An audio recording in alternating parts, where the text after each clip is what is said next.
complete knowledge.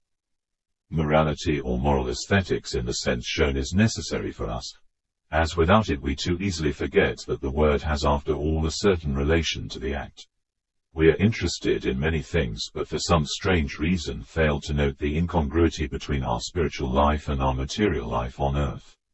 Thus we create two lives, one in which we are preternaturally strict with ourselves, analyzing with great care every idea before we discuss it, while in the other, we permit with extreme ease any compromises and keep from seeing that which we do not care to see. Furthermore, we reconcile ourselves to this division and do not find it necessary to introduce into our lives any higher ideals, almost accepting as a principle the division of the real from the spiritual. All of the indecencies of our life have arisen as a result of this, all of those infinite falsifications of our life, falsifications of the media, art, drama, science, religion and politics. Falsifications in which we suffocate as in a fetid swamp of our own creation because we and none other are both servants and ministers of those falsifications. We have no sense of the necessity to introduce our ideals into life, to introduce them into our daily activity, and we even admit the possibility that this activity may go counter to our spiritual quests in accordance with one of those established standards, the harm of which we recognize but for which no one holds themselves responsible because they did not create them personally.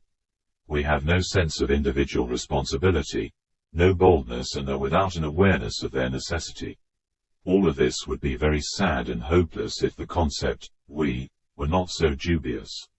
In reality, the correctness of the expression, we, is subject to grave doubt. The vast majority of the population upon this globe are engaged in effect in destroying, disfiguring and falsifying the ideas of the minority. The majority is without ideas. It is incapable of understanding the ideas of the minority, and left to itself must inevitably disfigure and destroy. Imagine a menagerie filled with monkeys, and in this menagerie a man is working.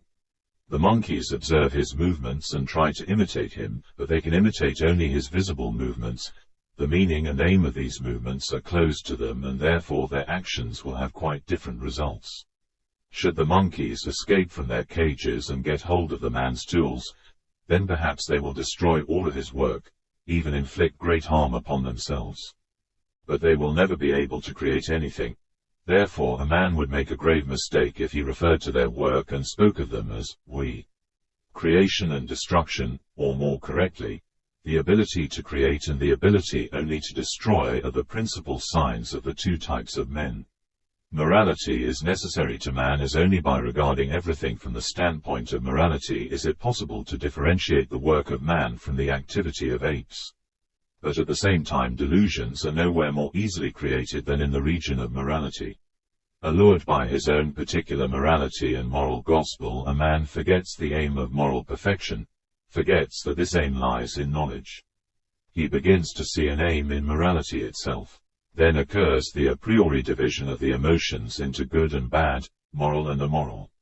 The correct understanding of the aim and meaning of the emotions is lost along with this. Man is charmed by his niceness and desires that everyone else should be just as nice as he, or as that remote ideal created by himself. Then appears delight in morality, a sort of moral sport and the exercise of morality for morality's sake. A man under these circumstances begins to be afraid of everything. Everywhere in all manifestations of life something immoral begins to appear to him, threatening to dethrone him or others from that height to which they have risen or may rise. This develops a deviant, suspicious attitude toward the morality of others. In an ardor of proselytism, desiring to popularize his moral views, he begins to regard everything that is not in accord with his morality as being hostile to it. All of this becomes black in his eyes, and starting with the idea of utter freedom, by arguments and by compromises he very easily convinces himself that it is necessary to fight freedom. He already begins to admit a censure of thought. The free expression of opinions contrary to his own seem to him inadmissible. All this may be done with the best intentions, but the results of it are well known. There is no tyranny more ferocious than the tyranny of morality, and everything is sacrificed to it. Then of course there is nothing as blind either as the tyranny of morality. Nevertheless humanity needs morality. but of a different kind, such as is founded upon the real data of superior knowledge. Humanity is passionately seeking this and perhaps will find it. Then on the basis of this new morality will occur a great division, and those few who will be able to follow it will begin to rule others, or they will disappear altogether. In either case, because of this new morality and those forces which it will engender, the contradictions of life will disappear, and those bipedular animals which constitute the majority of humanity will have no opportunity to pose as men any longer. The organized forms of intellectual knowledge are science, founded upon observation, calculation and experience, and philosophy, founded upon the speculative method of reasoning or drawing conclusions. The organized forms of emotional knowledge are religion and art. Religious teachings, taking on the nature of different cults as they depart from the original revelation, are founded entirely upon the emotional nature of man. Magnificent temples, monuments, the gorgeous vestments of priests and acolytes, the solemn rituals of worship, processions, sacrifices, singing, music and dances, all of these have as their aim the attuning of man in a certain way, the evocation in him of certain definite feelings. The same purpose is served by religious myths, legends and stories of the lives of heroes and saints, prophecies and apocalypses. They all act on the imagination and upon the feelings. Although they fail to fulfill their original purpose, which is to transmit ideas and to serve knowledge. The aim of it all is to give God to man and to give him morality, i.e. to give him an accessible knowledge of the mysterious side of the world. Religion may deviate from its true aim and may serve earthly interests, but its foundation is the search for truth, for godliness. Art serves beauty, i.e. emotional knowledge of its own kind. Art discovers beauty in everything and compels men to feel it, and therefore to know. Art is a powerful instrument of knowledge of the noumenal world, mysterious depths, each one more amazing than the last, open to the vision of a man when he holds in his hands this magical key. Yet let him only think that this mystery is not for knowledge but for pleasure in it, and all the charm disappears at once. Just as soon as art begins to take delight in that beauty which is already found instead of the search for new beauty, then an arrestment occurs and art becomes a superfluous aestheticism, encompassing man's vision like a wall. The aim of art is the search for beauty, just as the aim of religion is the search for the divine and for truth. Exactly as art stops, so too does religion stop as soon as it ceases to search for hieros and truth, thinking it has found them. This idea is expressed in the precept, "Seek the kingdom of God and his righteousness." It does not say find, but merely seek. Science, philosophy, religion and art are forms of knowledge. The method of science is to experiment. The method of philosophy is speculation. The method of art and religion is moral or aesthetic emotional inspiration. Science, philosophy, religion and art begin to serve true knowledge only when there begins to manifest a sensing and finding of some inner property of things, when they begin to manifest intuition.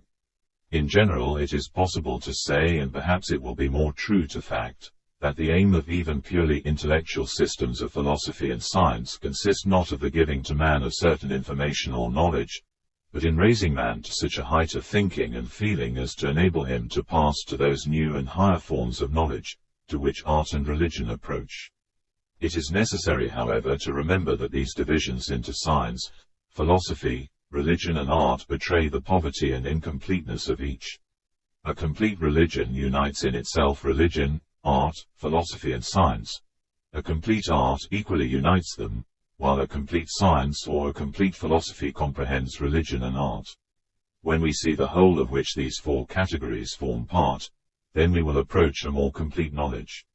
A religion which contradicts science and a science which contradicts religion are equally false.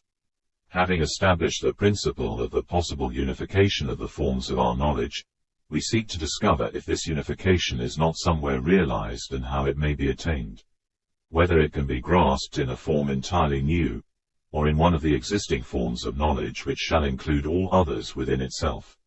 For this we turn to the fundamental principles of our knowledge and compare the possible chances for the development of different paths, i.e. we shall try to find as best we can that path which leads to the new knowledge and in the shortest possible time.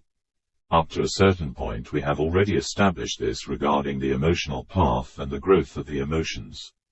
Their purification and liberation from the materialistic elements of possession and fear of loss must lead to superpersonal knowledge and intuition.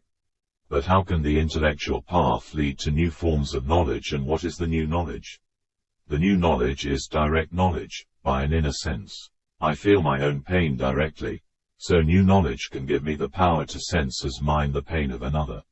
Thus new knowledge is the expansion of direct experience. The question is, can the expansion of subjective knowledge be founded upon this new experience? If so, then let us analyze the nature of subjective knowledge. Our subjective knowledge is contained in science and philosophy, but inner experience, science has always regarded as a thing given which cannot be changed, yet as something doubtful standing in need of verification and affirmation by the subjective method. Science has studied the world as an objective phenomenon, and it has striven to study the psyche and its properties as just another such subjective phenomenon. In another quarter, the study of the psyche from the inside, so to speak, was proceeding simultaneously with this, but to this study no great significance was ever attached. The limits of inner knowledge, i.e. the limits of the psyche, were considered to be strictly definite, established and unchangeable. Only for subjective knowledge, founded upon identical inner experience, was the possibility of expansion ever admitted. Let's seek to examine then if there is not some kind of mistake here. Is the expansion of subjective knowledge founded upon a limited experience really possible? And are the possibilities of experience truly limited?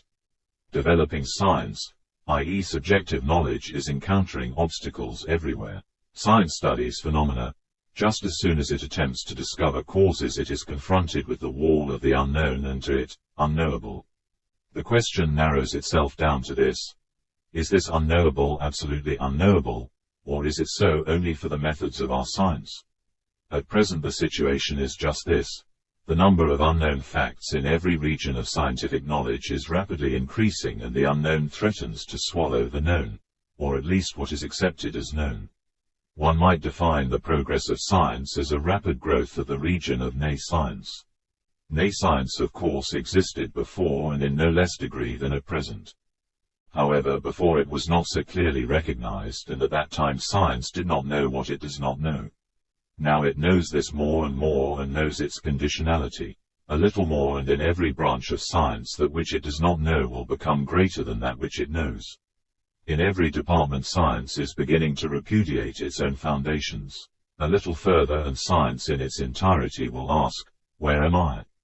Positive thinking, which conceived its problem as the deduction of general conclusions from the findings of each separate science and all of them combined, will feel itself compelled to deduce conclusions from that which science does not know.